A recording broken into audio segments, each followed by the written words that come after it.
সেখানে অর্থ এইগুলো আওয়ামী লীগ সরকারে তাদের অধীনস্থ এমপি মন্ত্রী দলীয় নেতানেত্রীরা চুরি করিয়া বিদেশে 14 লক্ষ কোটি টাকা পাচার করেছে।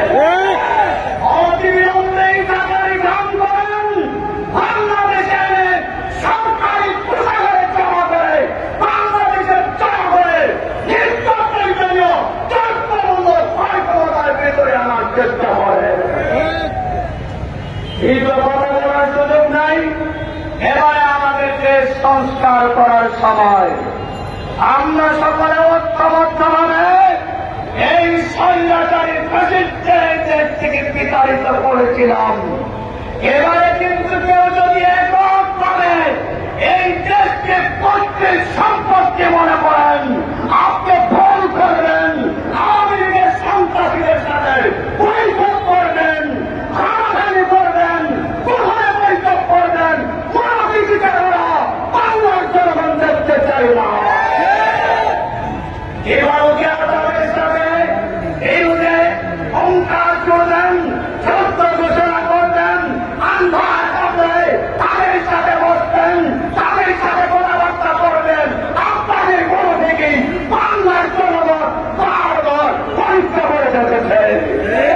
এই জন্য আমরা একটা সুন্দর বাংলাদেশ চাই, যেখানে আমাদের সকলের অধিকার সমান থাকবে, সাম্য, মানবিক মর্যাদা, সামাজিক ন্যায় বিচার প্রতিষ্ঠা করার জন্য সুন্দর, সুস্থ, কল্যাণমূলক একটা বাংলা আমরা গ্রহণ করতে চাই। আমরা অনেককে দেখেছি এই দেশকে পাঁচ দুর্নীতিতে সংগ্রাম করেছেন। আপনাদের কথা বেশি মানুষ বলে নাই, চাঁদাবাজি করবেন, অপরাধ করবেন, চিল্লাবাজি করবেন, থানায় যাওয়া আসা করবেন, আপনারা বিজেপিদের সাথে সম্পর্ক করবেন, আপনারা ভারতীয় আমদানিকৃত মাল আপনারা সিন্ডিকেট ভিত্তিক আবার এখানে নিলামে ক্রয় করবেন। এমন ভারতাবাজি বাংলার জনগণ আর চায় না।